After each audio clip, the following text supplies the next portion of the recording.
Good morning students. हमारे पिछले lectures में हमने राजस्थान की जलवायु के बारे में पढ़ा कि किस प्रकार से यहाँ जलवायु की विभिन्नता पाई जाती है, वर्षा की अनिश्चितता पाई जाती है और बहुत सारे यहाँ की जलवायु की विशेषताएं हैं जो इस स्पेसिफिक एरिया में हमें देखने को मिलती हैं। हम इन सब के आधार पर राजस्थान के जलवायु प्रदेशों की आज हम बात करेंगे।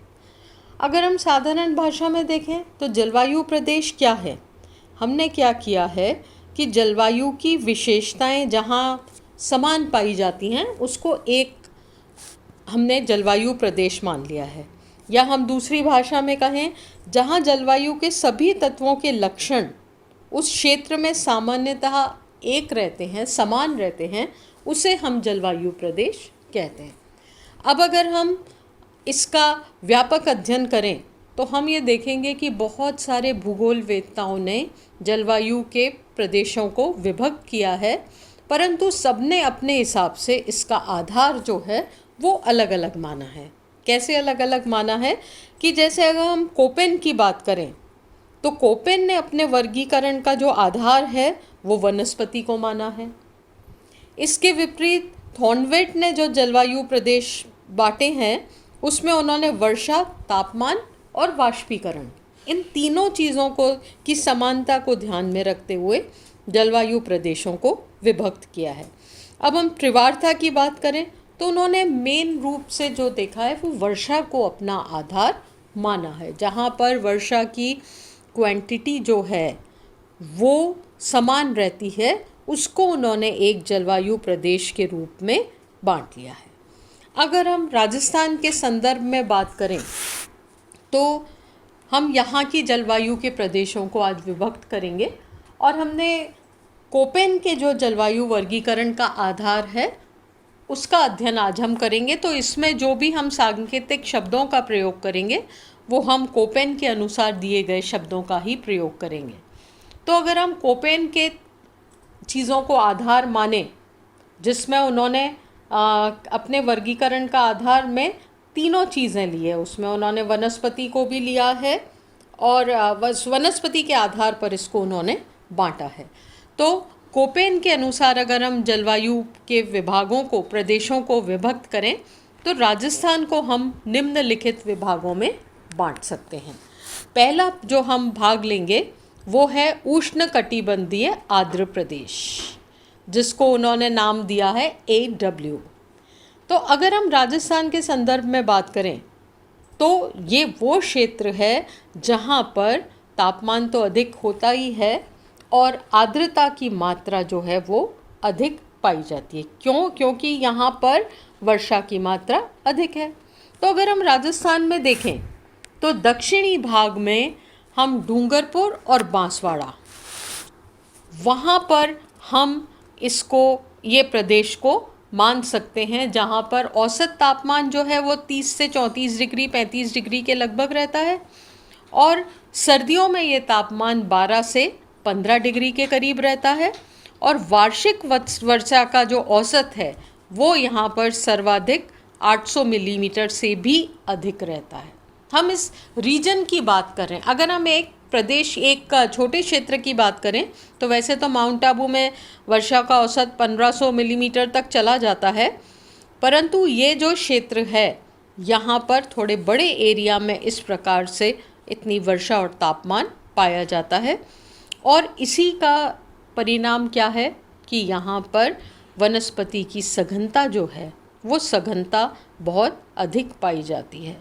वैसे यहाँ पर मानसूनी वन ही पाए जाते हैं जिनमें जो साल में एक बार पत्तियाँ भी गिराते हैं, जिसको हम पतझड़ का मौसम कहते हैं, परंतु यहाँ पर जो घास वगैरह है, जो उसकी जो सघनता है या पेड़ों की सघनता है वो अधिक पाई जाती है। हम ये भी कहते हैं कि यहाँ पर सवाना तुल्य घास के मैदान पाए जाते हैं, अर्थात तापमान वनस्पति के लिए उपयुक्त है, वर्षा की मात्रा अधिक है, इसलिए इस प्रदेश में इस प्रकार की परिस्थितियाँ पाई जाती हैं। तो इसको हमने क्या नाम दिया है?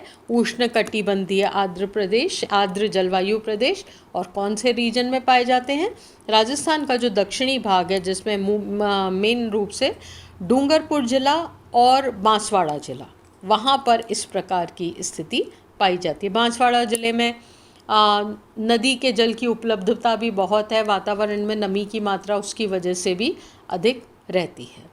उसके बाद हम आते हैं दूसरे जलवायु प्रदेश में, जिसको हमने नाम दिया है अर्ध शुष्क या स्टेपी जलवायु प्रदेश। इसको हमने कोपेन ने क्या नाम दिया है? BSHW। तो ये किस प्रकार का प्रदेश है?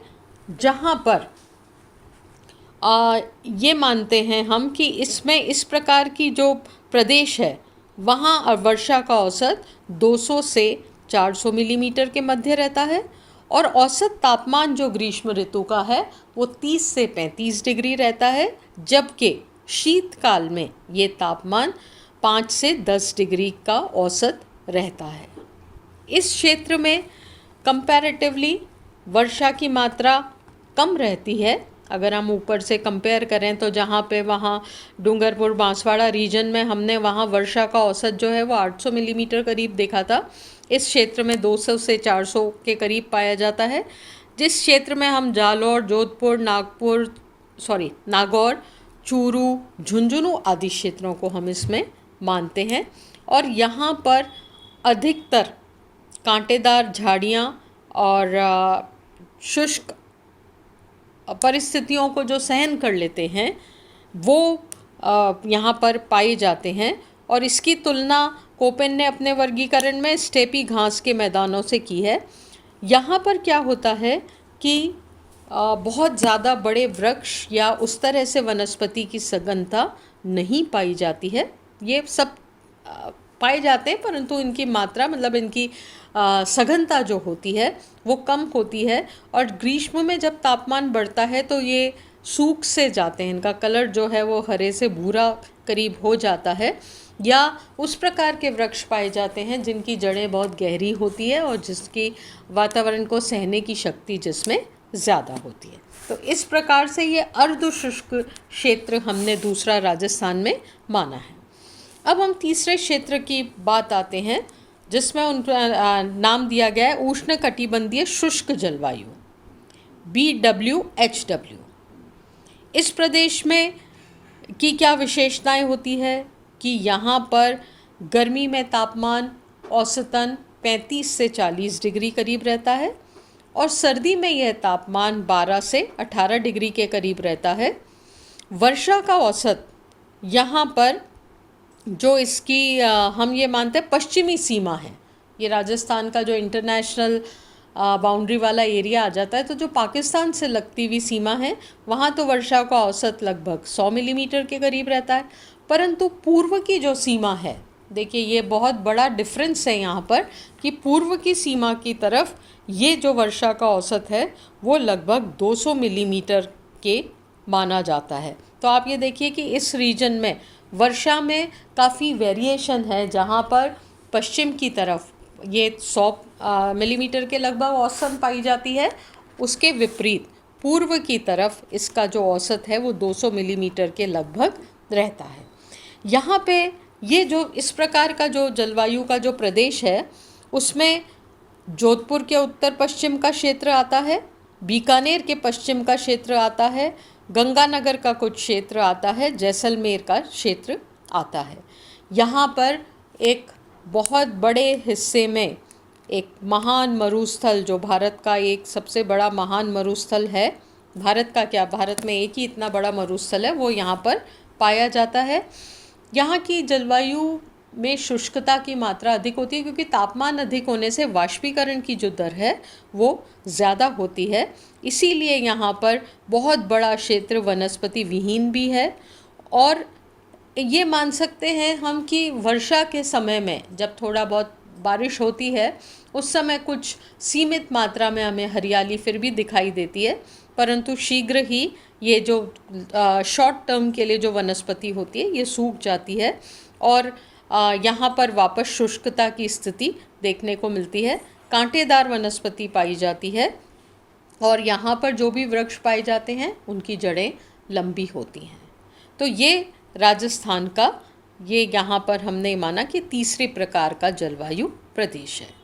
उसके बाद हम आते हैं राजस्थान का जो चौथा प्रदेश हम जलवायु का मानते हैं वो है उप आर्द्र जलवायु प्रदेश। ये कौन सा क्षेत्र है? ये वो क्षेत्र है जहाँ पर वर्षा की मात्रा अधिक है और हाड़ौती मेवात रीजन जो है, डांग का क्षेत्र है जो है, जिसमें हम चंबल के बीहड़ वाला क्षेत्र भी आ जाता है, वो इस क्षेत्र के अंतर्गत हम रखते हैं। यहाँ पर तापमान ग्रीष्म ऋतु में वही 30 से 35 डिग्री के लगभग पाया जाता है। शीत ऋतु में इसका औसत करीब 10 से 15 डिग्री के आसपास रहता है।